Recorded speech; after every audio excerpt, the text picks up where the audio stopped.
ഒരു വ്യക്തിക്ക് മറ്റു വ്യക്തികൾക്കെതിരെയും സ്ഥാപനങ്ങൾക്കെതിരെയും ആരോപണങ്ങൾ ഉന്നയിക്കാം.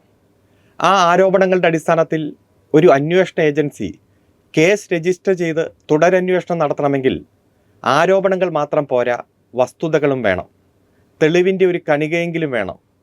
ആരോപണം ഉന്നയിക്കുന്നയാൾ തെളിവുകൾ മുഴുവനായി ഹാജരാക്കണമെന്നില്ല. പക്ഷേ താൻ ഉന്നയിക്കുന്ന ആരോപണത്തിൻ്റെ പിന്നിലുള്ള വസ്തുതയുടെ ഒരു ചെറിയ അംശമെങ്കിലും ആ പരാതിയുടെ ഭാഗമായി വേണം. അല്ലാതെ ഇൻവെസ്റ്റിഗേഷൻ ഏജൻസി തന്നെ വസ്തുതയും കണ്ടെത്തണം, തെളിവും കണ്ടെത്തണം, വ്യാജ ആരോപണങ്ങളുടെ പിറകിൽ പോയി മാസങ്ങൾ വർഷങ്ങൾ അന്വേഷിച്ചു കൊണ്ടിരിക്കണം എന്നു പറയുന്നതിൽ ഒരു യുക്തിയുമില്ല. ബഹുമാനപ്പെട്ട കേരള ഹൈക്കോടതിയുടെ സുപ്രധാനമായിട്ടുള്ള വിധിന്യായത്തിലൂടെ ഇന്നലെ ശ്രീ മാത്യു കുഴൽനാടൻ പെറ്റീഷണറായിട്ടുള്ള കേസിലെ വിധിയിലെ വാചകമാണ് ഇവ. എന്താണ് ഈ കേസിൻ്റെ നാൾവഴികൾ?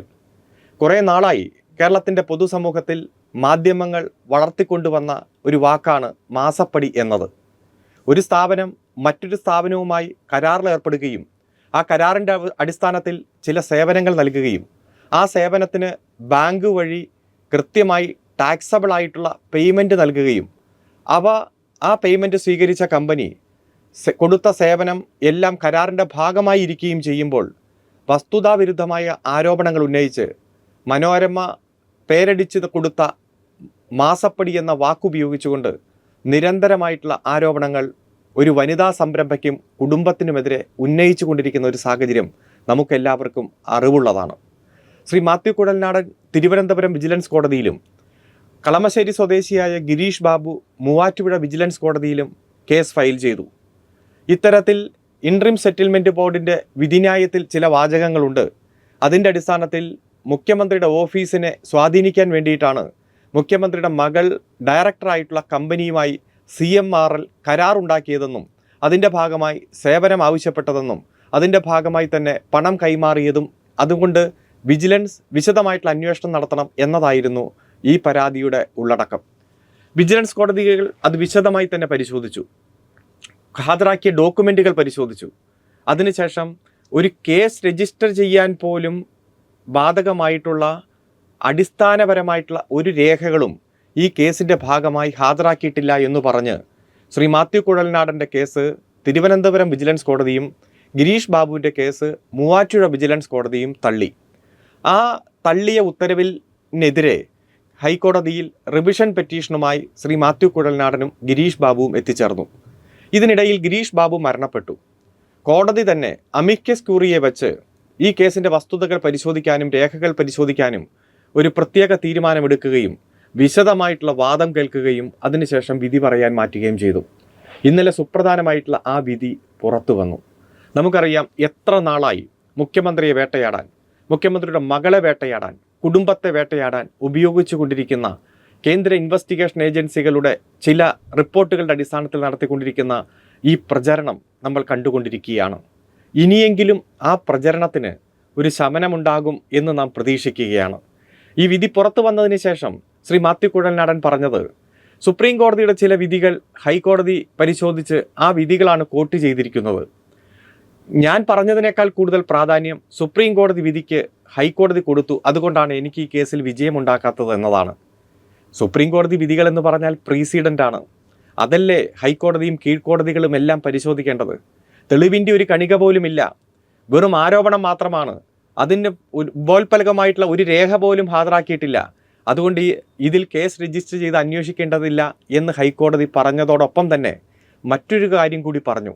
ഇനി ഭാവിയിൽ കുഴൽനാടന് ഏതെങ്കിലും തരത്തിൽ ഈ കേസിലെ രേഖകളോ വസ്തുതകളോ കിട്ടിക്കഴിഞ്ഞാൽ ആ സമയത്ത് വിജിലൻസ് കോടതിയെ ഇനിയും സമീപിക്കാം എന്നുകൂടി പറഞ്ഞു വെച്ചു. അതായത് ഹൈക്കോടതി വിധിക്കെതിരെ നേരിട്ട് ഇനി സുപ്രീം കോടതിയിൽ പോകുവാനുള്ള ശ്രീ മാത്യു കുഴൽനാടൻ്റെ മുന്നിലുള്ള വാതിൽ കൂടി അടയ്ക്കപ്പെട്ടിരിക്കുകയാണ്. കാരണം ഈ നിലവിൽ കൺകറൻറ്റ് ഫൈൻഡിംഗ് ആണ്. 2 വിജിലൻസ് കോടതിയുടെ ഉത്തരവും ഹൈക്കോടതിയുടെ ഉത്തരവും. ഈ 2 ഉത്തരവുകളിലും തെളിവിൻ്റെ ഒരു കണിക പോലും പരാതിക്കൊപ്പം ശ്രീ മാത്യു കുഴൽനാടനോ ഗിരീഷ് ബാബുവോ ഹാജരാക്കിയിട്ടില്ല എന്നും ഭാവിയിൽ ഏതെങ്കിലും വസ്തുതയോ തെളിവോ കിട്ടിക്കഴിഞ്ഞാൽ വിജിലൻസ് കോടതിയെ വീണ്ടും സമീപിക്കാം എന്ന് പറഞ്ഞതോടുകൂടി ഈ ലിറ്റിഗേഷൻ്റെ ഒരു അവസാനമായിരിക്കുകയാണ് എന്നതാണ് നാം മനസ്സിലാക്കുന്നത്. പ്രധാനമായും 2 കാര്യങ്ങളാണ് മാത്യു കുഴൽനാടൻ ഈ കേസിൽ പരാതിയുടെ ഭാഗമായി ഉന്നയിച്ചത്. ഒന്ന്, ഭൂപരിഷ്കരണ നിയമത്തിൽ ഇളവ് വരുത്താൻ CMRL ആവശ്യപ്പെട്ടപ്പോൾ അതിൽ മുഖ്യമന്ത്രി അനുഭാവപൂർവ്വമായിട്ടുള്ള നിലപാട് എടുത്തിരിക്കുന്നു. അത് മുഖ്യമന്ത്രിയുടെ ഓഫീസിൽ നിന്ന് ഒരു വലിയ നേട്ടം കിട്ടാൻ വേണ്ടി മകളുടെ കമ്പനിയുമായി കരാറുണ്ടാക്കിയതിൻ്റെ പരിണത ഫലമാണ് എന്നതാണ് ആദ്യത്തെ ആരോപണം. എന്നാൽ എന്താണ് വസ്തുത? കളക്ടറുടെ അനുകൂല റിപ്പോർട്ടും ഹൈക്കോടതിയുടെ വിധിയും CMRLന് അനുകൂലമായിട്ടുണ്ടായിട്ടും മുഖ്യമന്ത്രി ചെയ്തത് തൻ്റെ മുന്നിലുള്ള അപേക്ഷയുടെ സൈഡിൽ നിയമപരമായി പരിശോധിക്കുക എന്നെഴുതി വ്യവസായ വകുപ്പ് പ്രിൻസിപ്പൽ സെക്രട്ടറിക്ക് അയക്കുകയാണ് ഉണ്ടായത്. അത്തരത്തിൽ മന്ത്രിയും മുഖ്യമന്ത്രിയുടെയും മുന്നിൽ വരുന്ന പരാതിയിൽ നിയമപരമായി പരിശോധിക്കുക, പരിഗണിക്കുക എന്ന് എഴുതുന്നതിൽ എന്താണ് തെറ്റ്? ഏറ്റവും നിയമപരമായി മുഖ്യമന്ത്രി ചെയ്ത പ്രവൃത്തിയെയാണ് എന്തോ വലിയ അപരാധം ചെയ്തു എന്ന രൂപത്തിൽ വ്യാജമായി ജനങ്ങൾക്ക് മുന്നിൽ പ്രചരിപ്പിക്കാനും കോടതിയെ തെറ്റിദ്ധരിപ്പിക്കാനുമെല്ലാം ഒരു MLA തന്നെ രംഗത്തെത്തിയിരിക്കുന്ന കാഴ്ച നാം കണ്ടത്. അതോടൊപ്പം തന്നെ ഇൽമിനേറ്റ് ഈ കേരളത്തിൻ്റെ പൊതുമേഖലാ സ്ഥാപനം കൊടുക്കുന്നത് മറ്റൊരു പൊതുമേഖലാ സ്ഥാപനത്തിനാണ്. ആ പൊതുമേഖലാ സ്ഥാപനത്തിൽ നിന്നും വേർതിരിച്ച ഇൽമിനേറ്റ് ധാതു ആർക്കു വേണമെങ്കിലും വാങ്ങിക്കാം. അങ്ങനെ നിയമപരമായി മാത്രം നടക്കുന്ന ഒരു സെയിലിനെ, ഒരു വിതരണത്തെ ഏതെങ്കിലും തരത്തിൽ ഇല്ലീഗലായിട്ടുള്ള ഗെയിൻ ഗവൺമെൻറ് കൊടുത്തിരിക്കുന്നു, അത് CMRLനുണ്ടായി. 2016 മുതൽ 2019 വരെ ഇരു കമ്പനികൾ തമ്മിലുള്ള കരാറിൻ്റെ ഭാഗമായി മുഖ്യമന്ത്രിയുടെ മകൾ ചെയ്ത സേവനത്തിന് പ്രതിഫലം വാങ്ങിച്ചതിൻ്റെ ഭാഗമായിട്ടാണ് 2023 അടക്കം ഇത്തരത്തിൽ ഇൽമിനേറ്റ് ധാതുവും അവർക്ക് കിട്ടുന്നതിന് വേണ്ടിയിട്ടുള്ള സാഹചര്യം ഒരുക്കിയത് എന്നെല്ലാം ഒരു വസ്തുതയുമില്ലാതെ, ഒരു രേഖയുമില്ലാതെ, ഒരു തരത്തിലും ഒരു തെളിവുമില്ലാതെ, ആധികാരികമായി വിശ്വസിപ്പിക്കാൻ കഴിയുന്ന ഒരു തരത്തിലും ഉപോത്പകമായിട്ടുള്ള വസ്തുതയുമില്ലാതെ നുണ തന്നെ പ്രചരിപ്പിച്ചു കൊണ്ടിരിക്കുന്നത് നാം കാണുകയാണ്. ഇത് രണ്ടും വസ്തുതാവിരുദ്ധമാണെന്നും നിയമത്തിൻ്റെ ഒരു കണിക പോലും ഇല്ല എന്നും ഒരു കേസ് രജിസ്റ്റർ ചെയ്ത് പ്രധാനപ്പെട്ട സ്ഥാനത്തിരിക്കുന്ന ആളുകളെ അവർക്കെതിരെ നിയമത്തിൻ്റെ മുന്നിൽ കൊണ്ടുവരാനുള്ള ഒരു സാഹചര്യവും നിലവിലില്ല എന്ന് കണ്ടെത്തി തന്നെയാണ് ഹൈക്കോടതി ഈ വിധി പറഞ്ഞിരിക്കുന്നത്. ഇനിയും നിയമപരമായി മുന്നോട്ട് പോകുമെന്ന് ശ്രീ മാത്യു കുഴൽനാട് അടക്കമുള്ളവർ പറയുന്നുണ്ട്. ഇവർ പോകട്ടെ, മുന്നോട്ട് പോകട്ടെ. നിരവധി സാഹചര്യങ്ങളിൽ UDFൻ്റെ നേതാക്കന്മാർ ബഹുമാനപ്പെട്ട ഹൈക്കോടതിയെ സമീപിച്ചിരുന്നു. AI ക്യാമറയുമായി ബന്ധപ്പെട്ടുകൊണ്ട് ഹൈക്കോടതിയെ സമീപിച്ചു. അതുപോലെ ജലമെട്രോയുമായി ബന്ധപ്പെട്ടുകൊണ്ട് ഹൈക്കോടതിയെ സമീപിച്ചു. ഫോണിൽ അഴിമതിയാണ് എന്ന് പറഞ്ഞ് ഹൈക്കോടതിയെ സമീപിച്ചു. ഈ ഘട്ടത്തിലെല്ലാം ഹൈക്കോടതി പറഞ്ഞത് വെറും ആരോപണവുമായി ഇങ്ങോട്ട് വരരുത്, തെളിവുകളുണ്ടെങ്കിൽ നിങ്ങൾ ഹാജരാക്ക്, ഞങ്ങൾ പരിശോധിക്കാം. അവസാനം പറഞ്ഞു ഇത് പബ്ലിക് ഇൻട്രസ്റ്റ് ലിറ്റിഗേഷൻ അല്ല, പബ്ലിസിറ്റി ഇൻട്രസ്റ്റ് ലിറ്റിഗേഷനാണ്. ഒരു പ്രതിപക്ഷ നേതാവിനെ കുറിച്ച് ബഹുമാനപ്പെട്ട ഹൈക്കോടതി ഇത് പബ്ലിസിറ്റി ഇൻട്രസ്റ്റ് ലിറ്റിഗേഷനാണെന്ന് പറയുന്ന ഒരു സാഹചര്യം ഈ കേരളത്തിൽ ഉണ്ടായി. അതോടൊപ്പം കൂട്ടിച്ചേർത്ത് പറഞ്ഞു രാഷ്ട്രീയ ധാർമ്മികത എന്ന് പറഞ്ഞാൽ അത് മുഖ്യമന്ത്രിയിൽ നിന്നും മാത്രം പ്രതീക്ഷിച്ചാൽ പോരാ, പ്രതിപക്ഷ നേതാവിനും രാഷ്ട്രീയ ധാർമ്മികതയുണ്ട് എന്ന് തെളിയിക്കുന്ന ഒരു അഫിഡവിറ്റ് ഫയൽ ചെയ്യാൻ പറഞ്ഞു. അതിനുശേഷം അദ്ദേഹം ഹൈക്കോടതിയുടെ പരിസരത്തേക്ക് മറ്റൊരു ആരോപണവും ഉന്നയിച്ചുകൊണ്ട് പോയതായി നമ്മൾ കണ്ടില്ല. ഇവിടെ വസ്തുതാവിരുദ്ധ ആരോപണങ്ങളുമായി കുറച്ച് നാളായി ഇടതുപക്ഷത്തെ ആക്രമിക്കാൻ UDFും BJPയും ഇറങ്ങിത്തിരിച്ചിരിക്കുകയാണ്.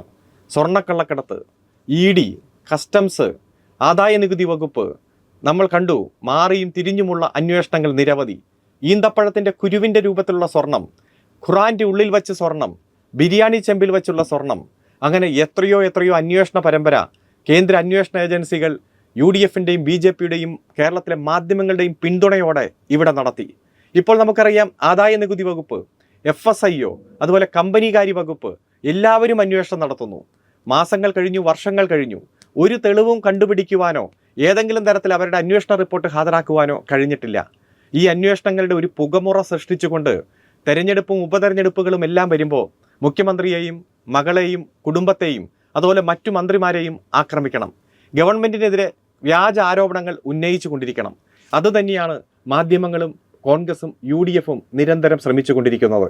അതുകൊണ്ട് ഇപ്പോൾ വന്നിരിക്കുന്ന കോടതി വിധിയും അടുത്ത കാലത്ത് ഹൈക്കോടതിയിൽ നിന്ന് വന്ന നിരവധി പരാമർശങ്ങളും, പ്രത്യേകിച്ച് ED അടക്കം ഇവിടെ കേരളത്തിലേക്ക് വന്ന തെരഞ്ഞെടുപ്പ് കാലത്തെ കുഴൽപ്പണത്തിൻ്റെ ഭാഗമായി കൊടുത്ത അന്വേഷണ റിപ്പോർട്ടുമെല്ലാം കേരളത്തിൻ്റെ പൊതുസമൂഹത്തിലുണ്ട്.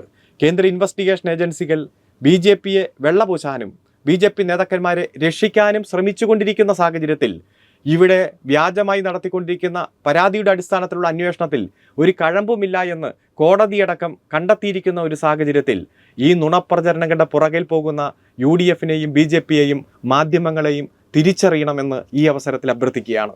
ഇന്നലെ ഈ കോടതി വിധി വന്നപ്പോൾ മുഖ്യമന്ത്രിക്കും മകൾക്കും വലിയ സഹായം അല്ലെങ്കിൽ വലിയ ആശ്വാസം എന്ന രൂപത്തിൽ ആണ് പ്രധാനപ്പെട്ട ചാനലുകൾ വാർത്ത കൊടുത്തത്.